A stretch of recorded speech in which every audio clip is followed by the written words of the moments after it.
Madam Chair. I thank the distinguished representative of Laos for her statement. And I give the floor now to the distinguished representative of the state of Palestine. Palestine, you have the floor. Thank you. شكرا سيدتي الرئيسة. Thank you, Madam Chair. Madam Chair, I thank you. I hope that all of you are happy with me, along with me, because I am speaking for the very first time as a representative of the state of Palestine. It is true that we are not yet a full member state, but with God's help, I trust that one day we will be a member state with full rights, and very soon. I would like to thank the United Nations for all of the assistance given us, and I would also like to thank all of the member states that gave us their support so that we would be able to appear on the map of the world. Once again, thanks to all of you. First of all, I would like to mention that for decades, women in Palestine have been fighting violence, the violence perpetrated by the occupying power, Israel, over decades. However, this should not prevent us from focusing on violence within families, in our own society, and on what we called the inherited violence, that which we have inherited from traditional customs. Despite all of this, and despite the fact that the Palestinian Authority has very few years of experience, I can safely say that we have done a lot to counter violence against women and girls. I would like to report that a ministry has been established for women's affairs. This covers all activities having to do with women, as well as ensuring the application of the relevant international treaties and agreements. President Abu Mazen also signed the text of CEDAW. This was a symbolic, moral signature. Since we are not a state that could be recognized, but we took this step as a symbolic one in order to show that we were going to do everything possible to give women their rightful place. A series of legislative measures are underway, all in the spirit of the CEDAW.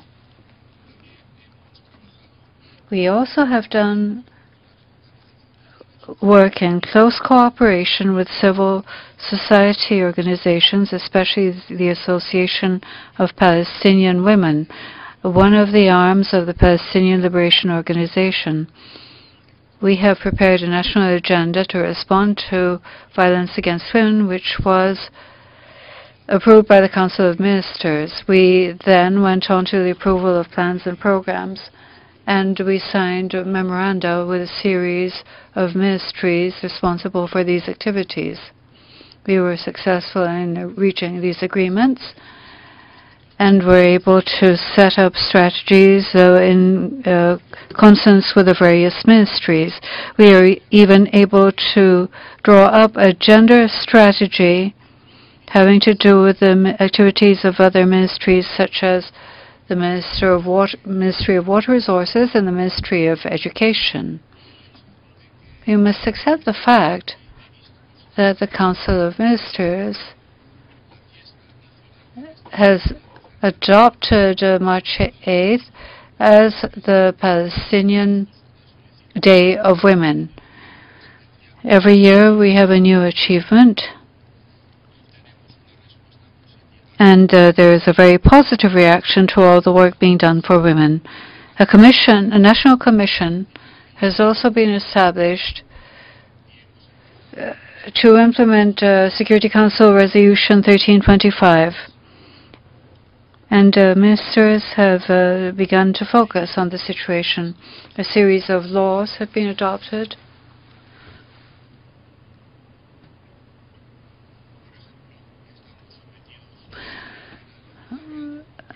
For example, we are subject to the Jordanian criminal code. Mention is made of extenuating circumstances when there are crimes, so-called crimes of honor. When there is an increase of this kind of crime, we know that they are not so-called honor crimes, but other activities instead. We have therefore called for this article to be repealed. Its repeal was accepted both by the Council of Ministers and by the President of the authority. A draft criminal code has also been drawn up. We recently presented a draft to the Council of Ministers covering the situation of women who have been subject to torture and to protect women who are victims of violence.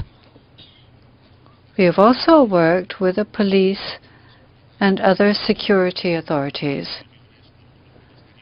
Meetings are also being held with other ministries besides the police and the Ministry of Security. The police has started training and setting up units to respond to violence against women. There are women's shelters so that they can re-enter public life. We have 13 centers at present. It is our hope that we will be able to extend them throughout the Palestinian territory. The Palestinian Labor Code establishes equality between men and women. Equality between girls and boys is also established in the Children's Code. Now we need we still need a law on individual status. A draft has been submitted for approval. A presidential commission has also been set up with a series of legal experts to study this draft. I should also note that many women in our society have been able to reach decision-making positions which were not traditionally theirs. In education, we have around 60% of university students who are women. We consider this a major achievement. We have also noted that women cannot achieve sustainable development unless they are empowered. For this reason, with the Ministry of Finance, we are working strategically so that women can obtain facilities to enter the mainstream of economic life. I should also note, however, that there is a series of issues on which we still need to focus.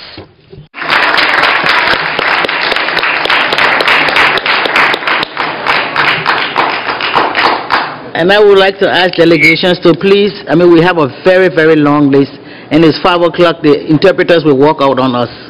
So please, I now give the floor to the distinguished representative of South Africa. South Africa, you have the floor. Madam Chair, thank you.